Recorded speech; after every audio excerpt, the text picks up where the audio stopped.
Bonjour mon père. J'ai un énorme problème et je ne sais pas comment y remédier. Parlez, mon fils. Je me sens très mal dans ma peau. Je suis beaucoup trop gros. Que puis-je faire pour vous? Vous savez, je suis boulimique par peur de prendre du poids. Ça vous pose un problème au point de vouloir en vomir? Oui. En plus, les gens, ils sont aveugles. Oui. Ils disent que Oui. je me fais du souci pour rien, et que je suis mince. Oui. Oui. Bon, mon père, que puis-je faire? Ben, vous faites vos prières le matin et le soir, et vous allez consulter un médecin qui devrait pouvoir vous aider. Vous savez, à votre stade, l'Église ne peut plus rien faire pour vous. C'est tout? Je déteste les médecins. Vous n'avez pas d'autre solution? Oh, vous savez, vous êtes jeune. Allez au McDo, les jeunes adorent ça. Et ça devrait vous aider et vous guérir. Mais... Merci, mon père. Ciao, mon fils. Bonjour, mon fils. Bonjour mon père. Quelque chose ne va pas mon père?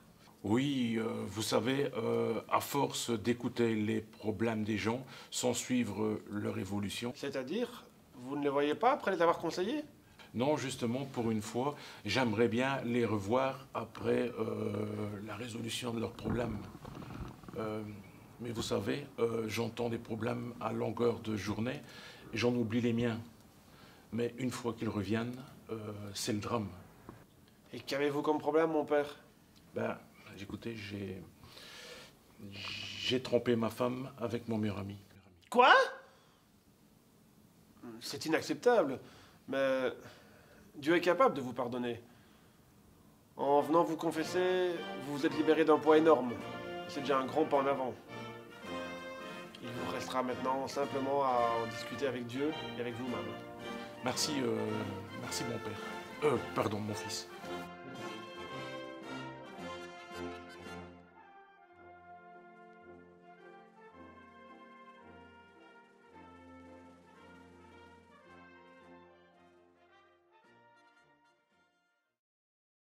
Pardonnez-moi mon père car j'ai péché. Alors voilà, c'est une histoire de plusieurs jours en fait. J'étais avec ma petite sœur dans son lit, on était en train de lire une histoire. Elle adore quand j'ai des histoires. Du coup, chaque fois, je lui en lis genre 2, 3 par soir. Enfin bref, j'étais en train de lui lire cette histoire. Et puis à ce moment-là, elle voit le mot chaton. C'est mignon, elle n'arrive pas à dire chaton, elle dit chaton, ça me fait rire. Enfin bref, en parlant de chaton, j'en ai vu plein quand j'étais au Maroc avec elle. Alors je vous explique. On était au Maroc sur un quad et on s'est éclaté, on allait vite, on allait vite, on allait vite, on allait vite. Et bam, on croise un chaton. Alors on a commencé à le caresser, on l'a ramené. Et puis en fait, c'était pas un chaton, c'était un chien sauvage. Enfin, alors voilà, moi à l'école, je suis en théâtre. Et en théâtre, c'est cool, sauf qu'il me demande tout le temps de faire plein de textes, société. C'est un beau mot, je trouve.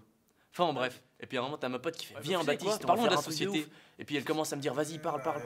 J'ai regardé le Pirate des Caraïbes dans son lit, on était en train de lire une... C'est inadmissible. Vous vous imaginez, la personne est là, elle attend que vous l'écoutiez. Et vous, qu'est-ce que vous faites? Vous partez sans l'écouter. C'est inadmissible.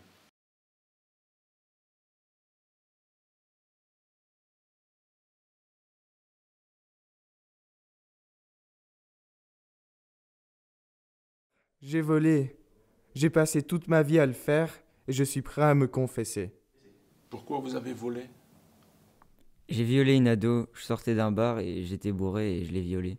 Vous avez violé une ado? J'ai tué la mère de mon mari, elle me dénigrait et on a failli divorcer à cause d'elle. Vous avez tué?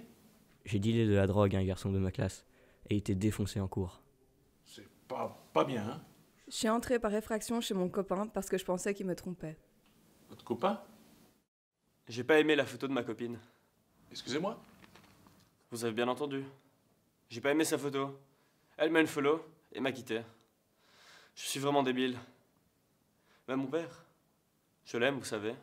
Quel idiot. Mais mon père, je n'ai pas fait exprès. Ma mère m'a appelé et... Mais mon père, je l'aime. C'est vrai?